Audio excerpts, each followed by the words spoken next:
నా యొక్క శుభాభినందనలు.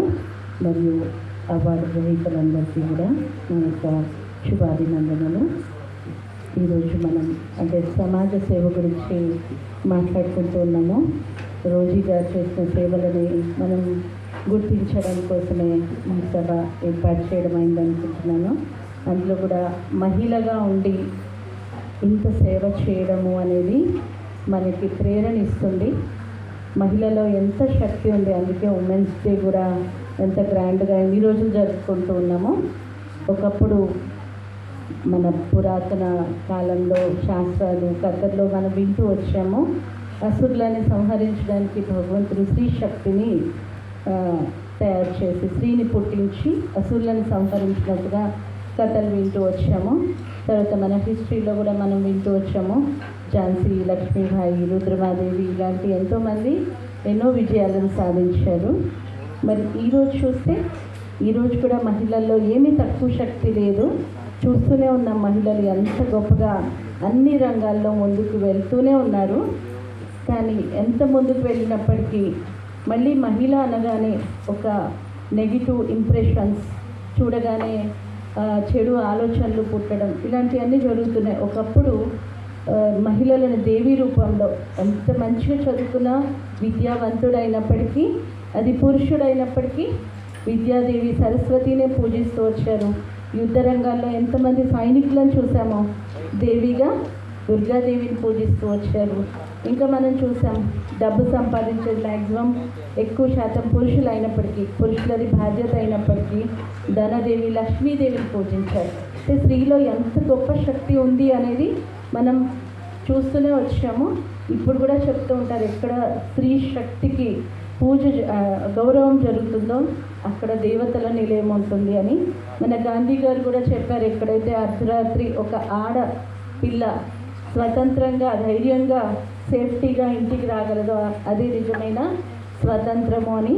అలాంటి రామరాజ్యం మన సృష్టిలోకి రావాలి అంటే మనందరిలో ఒక ఆధ్యాత్మిక శక్తి యొక్క జాగరణ అవసరము.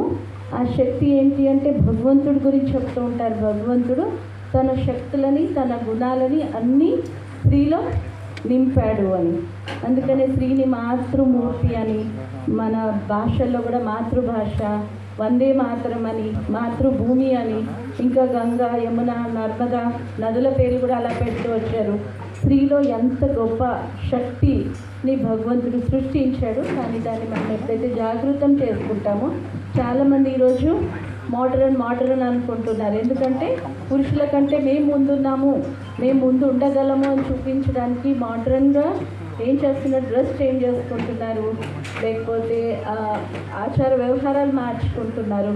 కానీ మన ఆలోచన విధానంలో మార్చుకున్నట్లయితే రియల్గా మనం మోడర్న్ ఆలోచనలను కనుక చేసినట్లయితే ప్రపంచం ఇంకా మనకి ముందుకు వెళ్ళగలదు. స్థూలంగా మనం చాలా ముందుకు వెళ్తున్నాం, చూస్తున్నాం. ఇప్పుడు కూడా సార్ చెప్పారు బ్యాలెన్సింగ్. ఎక్కడ శరీరం బ్యాలెన్స్ చేస్తే శారీరక ఆరోగ్యాన్ని పొందొచ్చు. కానీ కొన్ని సందర్భాల్లో మన శరీరం చాలా ఆరోగ్యంగా ఉండొచ్చు, కానీ మానసిక టెన్షన్ లేకపోతే డిప్రెషన్ ఇవన్నీ కూడా మనని ముందుకు పోనీయకుండా ఉంటుంది. ఏదైతే మన ఫౌండేషన్ పేరు కూడా సంకల్ప చాలా మంచి ఉంది. మన సంకల్పాన్ని కనుక మార్చుకోగలిగాం, మన ఆలోచన విధానం మారింది అంటే తప్పనిసరిగా మనం మన గురించి మనం సేవ చేసుకోగలం, సమాజ సేవ కూడా చేయగలం. ఆ మోడర్న్ ఆలోచనలు, విశాల హృదయం, ఒక స్త్రీ అంటే సహనం, ఓర్పు, ప్రేమ ఇవన్నీ కలిపి ఉన్న రకంగా చెప్తూ ఉంటారు. అవన్నీ ఎప్పుడైతే మనలో జాగృతం చేసుకుంటామో ఆటోమేటిక్గా మనం సమాజ సేవ కాదు విశ్వ సేవ కూడా చేయొచ్చు, విశ్వాన్ని కూడా మార్చవచ్చు.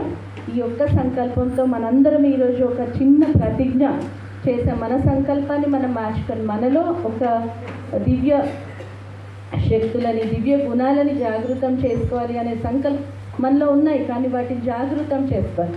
ఈరోజు మా స్త్రీలు ఏం చేస్తున్నారు అంటే మోడర్న్గా తయారవ్వడమే కాదు, అందరూ నన్ను చూడాలి, నా డ్రెస్ మెచ్చుకోవాలి, నా ఆర్నమెంట్స్ మెచ్చుకోవాలి. ఇటువంటి ఆకర్షణ వల్లనే ఈరోజు ప్రపంచంలో కొన్ని రకాల చెడు పనులు జరుగుతూ ఉన్నాయి. కానీ ఎప్పుడైతే మన సంకల్పాల్లో ఆలోచనలో మార్పు జరిగిందనుకోండి, ఆటోమేటిక్గా దేవతల ముందుకు వెళ్తారు. వాళ్ళు కూడా చాలా సౌందర్యం ఉంటుంది, కానీ ఎట్లాంటి వాళ్ళు కూడా తల వంచి దండం పెడతారు. ఎంతటి కామీలైనా క్రోధీలైనా దేవతల ముందు తల వంచుతారు. ఈరోజు మనందరి ముందర కూడా అంటే స్త్రీలో ఎంత ప్యూరిటీ ఉందో ఆ ప్యూరిటీని కనుక జాగృతం చేసుకోగలిగినట్లయితే ఆటోమేటిక్గా ప్రపంచం మొత్తం పరివర్తన జరుగుతుంది, ప్రతి ఒక్కరిలో పరివర్తన జరుగుతుంది. ఈ శుద్ధ సంకల్పంతో మనం ఈరోజు ఈ సమావేశంలో ఒక సంకల్పాన్ని తీసుకుందాం. Thank you.